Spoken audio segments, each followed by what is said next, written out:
Það eru til tölur bara til dæmis Evrópu. 80% af kostnaði heilbrigðiskerfa í Evrópu út af þessum langvinnu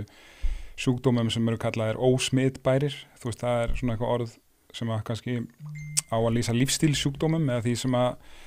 kallað langvinni sjúkdómar, það þetta sykursýkin og offitan og háþrýstingur, hjarta- og æðasjúkdómar og allt þetta, sem ekki komið til vegna að þess að þú fæðist með einhvern erfðasjúkdóm eða smitast af einhverju eins og berklum eða HVF, þetta sem sagt bara tengt umhverfiðinu og lífstíl að mestu leyti. Áunnir sjúkdómar frá umhverfi og lífstíl. Já, og þetta ennþá verra í Bandaríkjunum, þetta yfir 90% af kostnaðinum við heilbrigðiskerfið hjá þeim bara þessir sjúkdómar, sko. Að offita bara ein birtingamynd af því sem að sama undirót að valda, skilur. Í staðin fyrir að það eitt að vera of þungur eða offeitur sé að valda öllu, það er það sama sko sem að leti verða of þungan eða offeitan er það sem að valda því sem tengt við offeituna, skilur. Því, og auðvitað þetta svolítið svona tvíeggja sverð, því á sama tíma og maður þarf að bera sko virðingu fyrir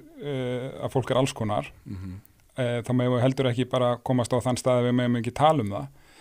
og aukinn skilningur, þetta búið að breytast svo mikið síðustu 15 ár. Við vitum svo mikið meira núna þennan sjúkdóm offitu og þetta séu sko þyngdarstjórnunarstöðvar í heilanum og þetta snýst ekki bara viljastyrk fólks. Það þýðir ekki að segja að fólki bara borða, þú veist, hollar og fara að hreyfa þig, að því þegar fólk á annað borð komið með þá sjúkdóminn offitu, þá þetta líffræði. Sem ekki hægt að berjast við með viljastyrk, sko. En við megum heldur ekki, sko, einhvern veginn, það er ekkert sama sem merki þarna á milli, þetta eiga ekki að þurfa að vera sko tveir pólar, eitthvað svona líkamsvirðing og allir mega vera eins og vilja vera eða við megum ekki tala það því þá erum við að tala eitthvað einhvern hóp, þetta á ekkert að þurfa að vera það, sko. Og það bara að vita með offitu að ef þú ert með þann þyngdarstuðul í yfirþyngdu offitu þá bara líkur á alveg rosalega mörgum sjúkdómum margfaldaðar, þú veist, bara allt frá sykursýki, háþrýsting og upp í krabbamein, sko, sem bara beintengt við að líkurnar auknar, sko. Sko það nokkuð augljóst þó þetta sé fjölþætt og það sé mismunandi tilhneiging fólks, við fáum einhverja erfðir sem að við hafum mismunandi tilhneigingu til að safna okkur for það, sko, en það svo auðvelt að kíkja á þróunarlíffræði. Þú veist, Homo sapiens 300.000 ára, nútíma útgáfan 160.000 ára og það ekkert mikið lengra síðan en kannski 100 ár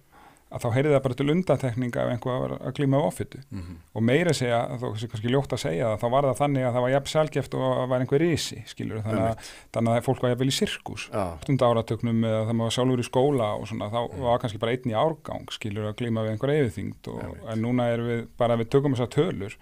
Þú veist, þetta ekkert bara Bandaríkin, 70% Íslendinga fullorðinna yfirþyngdu offitu. Já, það, já. Og 30% barna á Íslandi í yfirþyngdu offitu og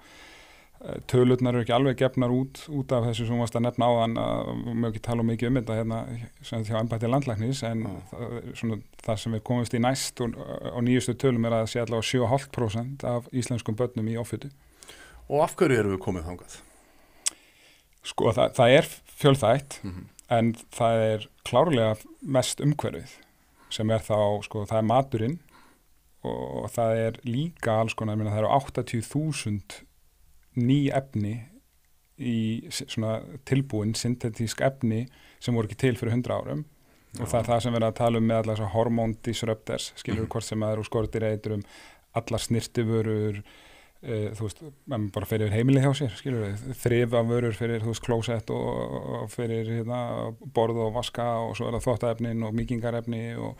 svo það bara plastefnin í öllu og þú veist, það sem að notað svo í,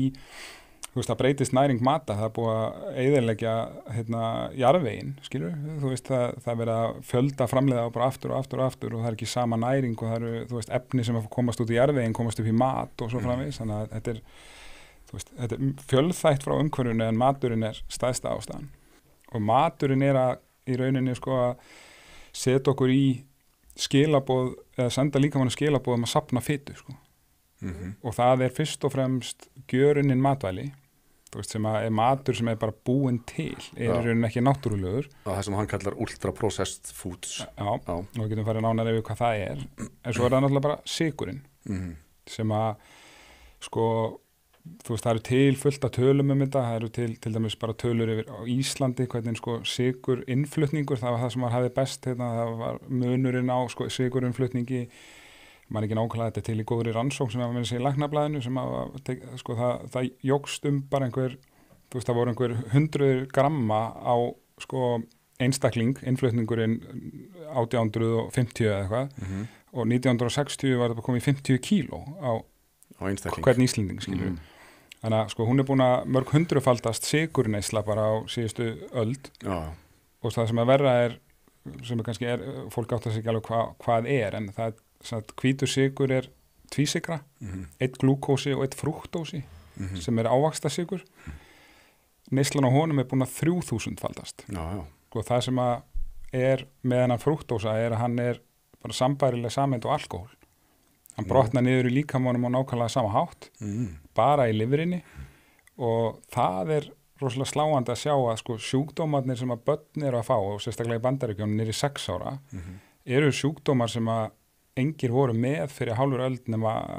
bara þeir sem voru að glíma við ofneyslu áfengi sko. Þú veist, það eru fitulifur og sykursýki og háþrýstingur og þannig að sko gjörunin matvæli, sykur og frúktósi og svo er margt sem til að séu líka þessar fræolíur, sem sagt olíur eins og repjuolía og sojaolía og allt sem er unnu fræjum. Sem er orðið ótrúlega algengt Það er í öllu. Það er í öllum gjörunum mat, það er í brauðinu sem er bakað og þú veist keypt út í búð, þannig að þetta snýst svolítið sko lót, ef þetta er í öllu, öllum gjörunum mat og svo sko er þetta í skyndibita matnum, þú veist allt sem er djúpsteikt,